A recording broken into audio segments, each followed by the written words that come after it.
ناظرین السلام علیکم ورحمۃ اللہ وبرکاتہ۔ ایک بار پھر ہم آپ کی خدمت میں حاضر ہیں ایک نئے ایپیسوڈ کے ساتھ۔ اسلامی زندگی میں تقوی کی ضرورت موضوع ہے آج کی ہماری اس مجلس کا۔ قرآن شریف کا مطالعہ ہمیں اس بات کو بتلاتا ہے کہ اسلام نے، قرآن نے تقوی کو بڑی اہمیت دی ہے۔ جگہ جگہ تقوی کا ذکر کیا گیا، متقین کی تعریف کی گئی، تقوی اختیار کرنے کی تلقین کی گئی۔ حد تو یہ ہے کہ روزے جیسی عبادت کو اللہ رب العزت نے قرآن شریف میں بیان فرمایا کہ ہم نے تقوی کے لیے روزہ فرض کیا ہے۔ قرآن کہتا ہے کتب علیکم الصیام کما کتب علی الذین من قبلکم لعلکم تتقون۔ روزہ تقوی کے لیے رکھا گیا ہے، نماز تقوی سکھاتی ہے، زکوٰۃ تقوی سکھاتی ہے، تقوی کی زندگی سے بندے کو آشنا کرتی ہے۔ لیکن تقوی ہے کیا؟ بعض علماء کرام نے تقوی کی تعریف کرتے ہوئے دو لفظوں میں اس کو بیان کرنے کی کوشش کی ہے، اور انہوں نے کہا تقوی در حقیقت یہ ہے کہ بندہ اللہ کے اوامر، یعنی جن چیزوں کا اس نے حکم دیا ہے کہ ایسا کرو، ان کو بجا لائے، اور نواہی یعنی جن چیزوں سے اللہ رب العزت نے روکا ہے کہ ان سے باز رہو، ان سے بچا رہے، ان سے دور رہے۔ اگر یہ دو چیزیں اس کے اندر پیدا ہو جاتی ہیں، اوامر کی بجاوری اور نواہی سے دوری، تو بندے کے اندر صفت تقوی پیدا ہو جاتی ہے، اور وہ اس لائق ہو جاتا ہے کہ اس کو متقی کہا جائے۔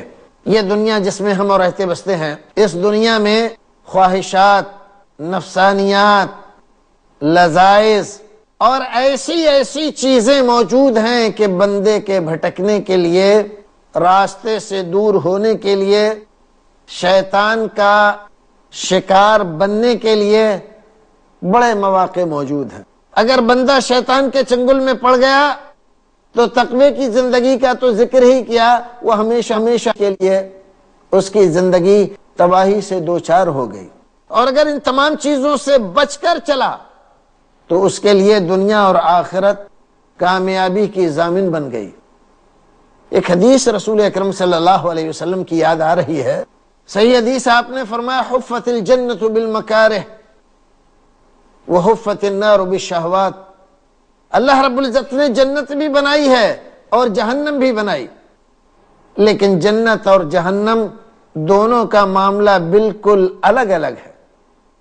حفت الجنت بالمکارہ وحفت النار بالشہوات۔ جنت کو بنایا، لیکن جنت تک پہنچنے کے لیے جو راستہ ہے وہ اتنا دشوار گزار ہے کہ بڑے بڑے لوگ ہمت ہار جاتے ہیں۔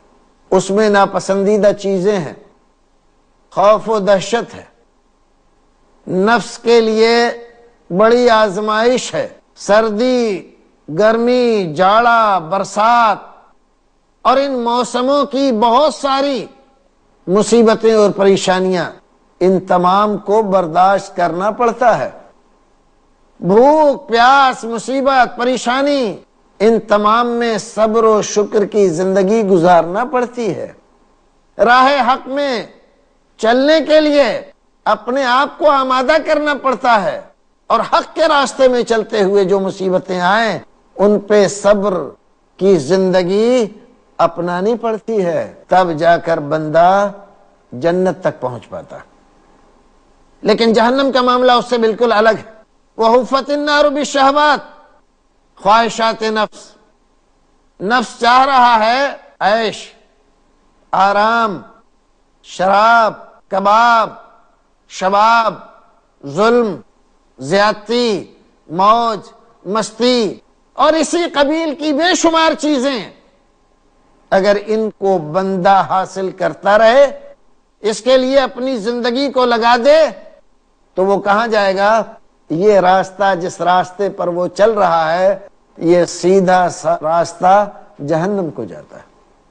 جہنم گھری ہوئی ہے خواہشات سے، اور جنت گھری ہوئی ہے چاروں طرف سے ایسی چیزوں سے جو ناپسندیدہ ہیں، آدمی ان کو نہیں چاہتا ہے۔ لیکن ان ناپسندیدہ چیزوں سے گزر کر ہی جنت میں جا سکتا ہے، اور خواہشات کے پیچھے اگر پڑا تو جنت کا راستہ نہیں ملتا ہے، دوسرا راستہ ملتا ہے تقوی، پرہیزگاری۔ اسی صفت کا نام ہے کہ بندے کے اندر ایسی صفت پیدا ہو جائے کہ وہ اپنی آخرت کو ذہن میں رکھتے ہوئے جنت کو حاصل کرنے کے لیے تگ و دو کرے، کوشش اور محنت کرے، اس راستے میں آنے والی پریشانیوں کو خندہ پیشانی سے برداشت کرے، اور جو لذائذ، جو شہوات اس دنیا میں چاروں طرف سے اس کو رجھا رہی ہیں، اپنی طرف بلا رہی ہیں، ان کی طرف دھیان نہ دے، تب بندے کو کہتے ہیں کہ وہ متقی ہو گیا ہے۔ الذین یؤمنون بالغیب، دیکھا نہیں ہے جنت کو، دیکھی نہیں ہے جہنم، پل صراط، میدان محشر اور میزان کا قائم ہونا، اللہ رب العزت کو، ان تمام چیزوں کو اس نے دیکھا نہیں ہے، لیکن ایمان رکھتا ہے کہ یہ ہونا۔ اسی طرح یقیمون الصلاۃ، نماز کو قائم کرتا ہے۔ فجر کا وقت ہے، رات بھر گرمی کی شدت سے سو نہیں پایا، صبح کو بھینی بھینی ہوائیں چل رہی ہیں، نیند کا غلبہ ہے، لیکن مؤذن پکار رہا ہے حی علی الصلاۃ، نماز کی طرف آ جا، تو بستر چھوڑتا ہے اور مسجد چلا جاتا ہے۔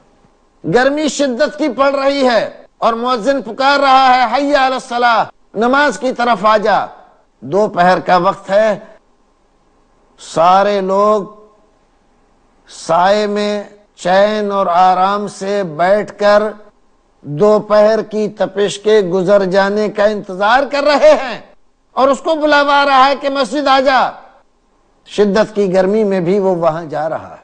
پانی گرم ہے، اس کو وضو کرنا ہے، آرام چھوڑنا ہے، اپنے رب کو راضی کرنا ہے۔ یہ صفت اگر اس کے اندر پیدا ہو جاتی ہے تو بندہ متقی کہلاتا ہے، یہ ہے تقوی۔ لیکن اگر بندہ ایسا ہو جائے اور اس کے اندر یہ صفت پیدا ہو جائے، شدائد و محن، مشکلات و پریشانیاں، اور دنیا میں آنے والی بے شمار تکلیفیں، ان تمام کو برداشت کرنے کے لیے اپنے نشانے کو حاصل کرنے کی غرض سے کہ مجھے جنت تک پہنچنا ہے، بندہ اگر تیار ہو جاتا ہے تو اس کا مطلب یہ ہے کہ وہ صفت تقوی سے اللہ رب العزت نے اس کو مسلح کر دیا ہے، اور بالکل مسلح ہے وہ، تب وہ کہلاتا ہے کہ متقی ہو گیا ہے۔ یہ تقوی اس کو اللہ رب العزت کی خوشنودی حاصل کراتا ہے۔ اللہ رب العزت نے ارشاد فرمایا یا ایھا الذین آمنوا اتقوا اللہ حق تقاتہ ولا تموتن الا وانتم مسلمون، اے ایمان والو، اللہ سے ڈرو جیسے اس سے ڈرنے کا حق ہے، تقوی اختیار کرو جیسا کہ تقوی کی زندگی گزارنے کا حکم تمہیں دیا گیا ہے، ولا تموتن الا وانتم مسلمون۔ اور خبردار یاد رکھو، اس دنیا سے جب تمہیں جانا پڑ جائے، زندگی کے جس مرحلے پر جانا پڑ جائے، ایمان کی حالت میں جانا، ہمیشہ ایسی صفت سے مسلح رہو، دوچار رہو کہ جب بلاوا آ جائے تو جاؤ، تو تم مومن ہو کر جاؤ۔ یہاں پر حق تقاتہ ہی کہہ کر ایک بڑی پریشانی نظر آتی ہے کہ ہم کیسے اللہ رب العزت کا تقوی اختیار کر سکتے ہیں، اور کیسے تقوی کی زندگی، ایسا تقوی جیسا ہونا چاہیے حقیقت میں، بڑا مشکل ہے یہ۔ لیکن اللہ رب العزت نے قرآن شریف ہی میں یہ مشکل آسان فرما دی۔ ایک جگہ فرمایا اللہ رب العزت نے سورہ تغابن میں فاتقوا اللہ ما استطعتم، ہر ایک آدمی سے اللہ رب العزت کا مطالبہ اتنا ہی ہے تقوی اختیار کرنے کا جتنا اس کی طاقت میں ہے، اس کی طاقت سے زیادہ بڑھ کر تقوی کا مطالبہ اللہ رب العزت ہم سے اور آپ سے نہیں کر رہا ہے۔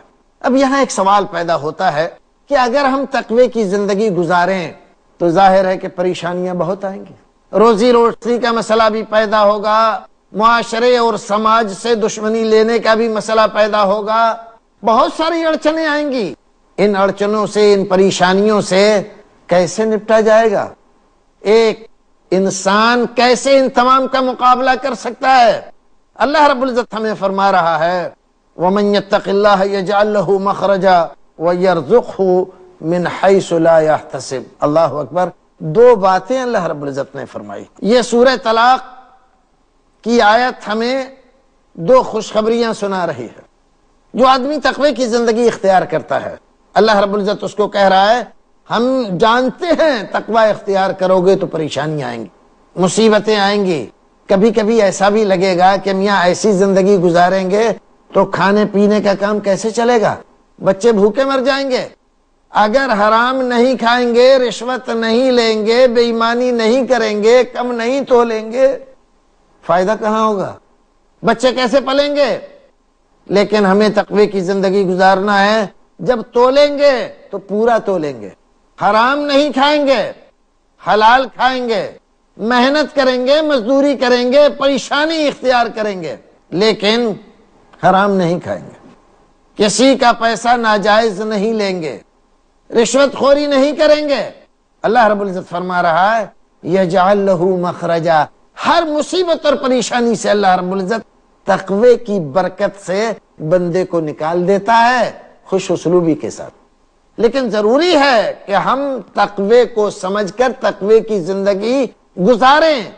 اگر اللہ رب العزت کہیں امتحان لیتا ہے، آزمائش کرتا ہے، تو اس میں پورا اترنے کی کوشش کریں، پھر دیکھیں ہم کہ اللہ رب العزت ہمارے لیے راستہ پیدا کرتا ہے۔ سیرت نبی اکرم صلی اللہ علیہ وسلم میں، صحابہ کرام کی زندگیوں میں، امامان دین و مجتہدین کی زندگیوں میں ہمیں ایک دو نہیں، ہزاروں لاکھوں مثالیں ایسی ملتی ہیں کہ انہوں نے تقوی کی زندگی گزاری، پریشانیاں آئیں، وقتی طور پر ان کے لیے بھی دشواریاں پیدا ہوئیں، لیکن اللہ رب العزت نے ان کو سرخ رو ہو کر نکالا۔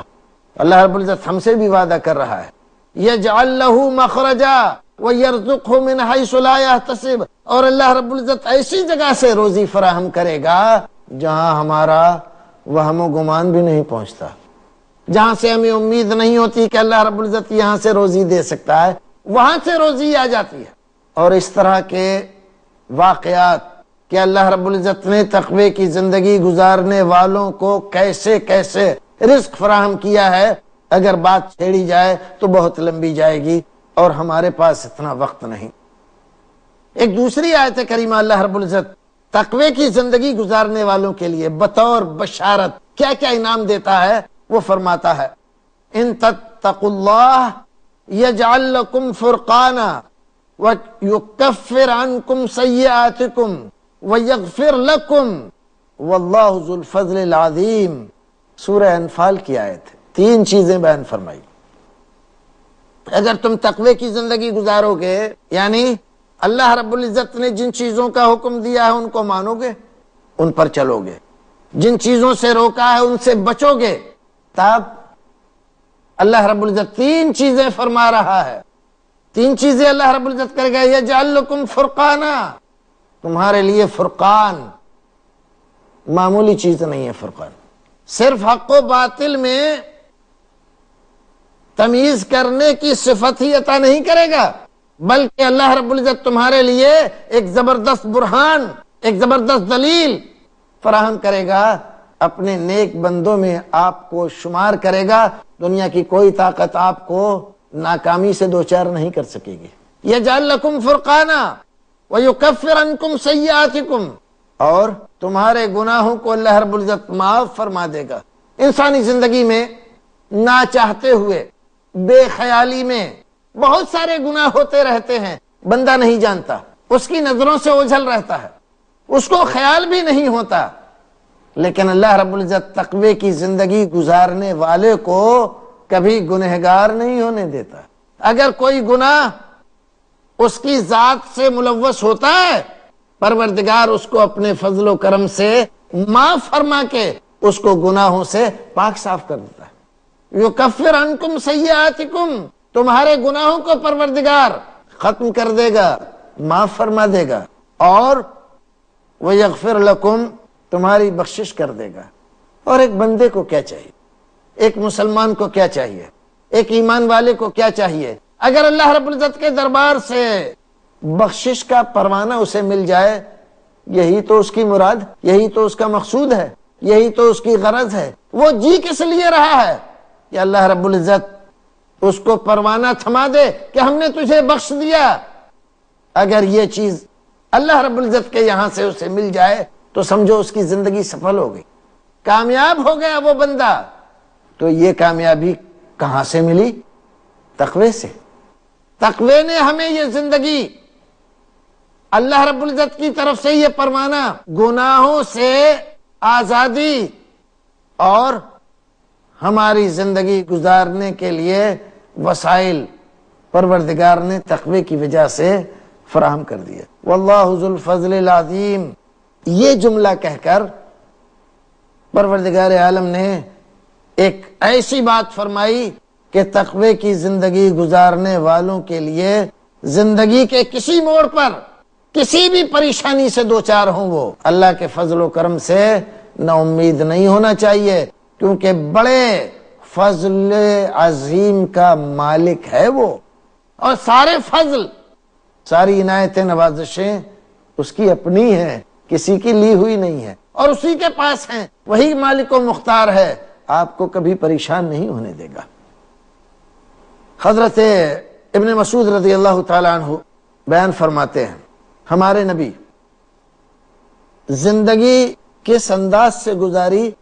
حضرت عائشہ رضی اللہ تعالی عنہا سے ایک صاحب نے پوچھا رسول اکرم صلی اللہ علیہ وسلم کے اخلاق کیسے تھے، آپ کیسے زندگی گزارتے تھے؟ حضرت عائشہ نے کہا کہ کیا تم نے قرآن نہیں پڑھا؟ کہا کہ ہاں قرآن تو پڑھا ہے۔ قرآن پڑھا ہے؟ ہاں پڑھا ہے۔ فرمایا کان خلقہ القرآن، نبی اکرم صلی اللہ علیہ وسلم کا خلق، آپ کی عادات، آپ کے اطوار، آپ کی زندگی گزارنے کا طریقہ مکمل قرآن تھا۔ جو قرآن کہہ رہا ہے وہ آپ کرتے تھے، قرآن جس سے روک رہا ہے اس سے رکتے تھے، جہاں قرآن نے ٹھہرنے کو کہا وہاں ٹھہر گئے، جہاں چلنے کو کہا وہاں چل دیے، جہاں رات کو بیدار ہونے کا حکم دیا بیدار ہو گئے، سونے کو کہا تو سو گئے، کبھی قرآن شریف کے خلاف کوئی کام نہیں۔ اللہ اکبر۔ رسول اکرم صلی اللہ علیہ وسلم نے جو زندگی گزاری، تقوی اور پرہیزگاری کی زندگی گزاری، اسی لیے اللہ رب العزت نے ہمیں اور آپ کو حکم دیا لَقَدْ كَانَ لَكُمْ فِي رَسُولِ اللَّهِ أُسْوَةٌ حَسَنَةٌ۔ رسول اکرم صلی اللہ علیہ وسلم کی زندگی ہمارے اور آپ کے لیے، ساری کائنات کے لیے اسوہ ہے، آئیڈیل ہے، نمونہ ہے۔ ایسی زندگی گزارنے کی کوشش کریں ہم جیسے رسول اکرم صلی اللہ علیہ وسلم نے گزاری۔ ہمارے ہاتھ، ہمارے پیر، ہمارے کان، ہماری آنکھیں، ہمارا منہ، ہماری زبان، ہماری ناک، یہ ساری چیزیں اللہ رب العزت کی نعمتیں، وہاں استعمال کریں ہم جہاں اللہ رب العزت نے استعمال کرنے کا حکم دیا ہے، اور وہاں سے ان کو روکیں جہاں روکنے کا حکم دیا ہے۔ باوجود اس کے کہ آپ چلتے پھرتے قرآن تھے، سراپا قرآن تھے، آپ کا اخلاق قرآنی اخلاق تھا، اس کے باوجود اللہ رب العزت سے مانگتے تھے۔ تو کیا مانگتے تھے؟ اللہم انی اسألک الہدی والتقی والعفاف والغنی۔ چار چیزیں رسول اکرم نے مانگی، چار چیزیں۔ اسألک الہدی، پروردگار میں تجھ سے ہدایت کا سوال کرتا ہوں، رہنمائی کا، میری رہنمائی کرتا رہے پروردگار اپنی مرضی کے کاموں کی طرف، مجھے بچاتا رہے ان تمام کاموں سے جو تیری مرضی کے مطابق نہیں ہے۔ اور پروردگار تقوی، تجھ سے تقوی کا سوال کرتا ہوں، پروردگار مجھے متقی بنا دے، تقوی کی صفت میرے اندر پیدا کر دے۔ ہم اور آپ سب جانتے ہیں کہ جو تقوی، جو پرہیزگاری رسول اکرم صلی اللہ علیہ وسلم کو حاصل تھی، ویسی اس سے بڑھنے کا تو سوال ہی نہیں، ویسی کوئی آدمی تصور نہیں کر سکتا۔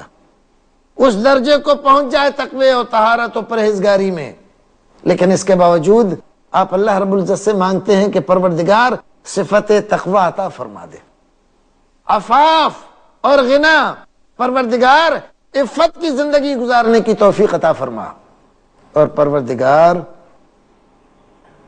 غنا کی زندگی، غنا مالداری کی نہیں، ایسی زندگی جس میں دنیا کی کسی طاقت کے سامنے ہاتھ پھیلانے کی ضرورت پیش نہ ہے، دل کا غنی بنا دے، کسی کے سامنے سر نہ جھکانا پڑے، کسی در کے سامنے جھولی نہ پھیلانی پڑے، دامن نہ پسارنے پڑے۔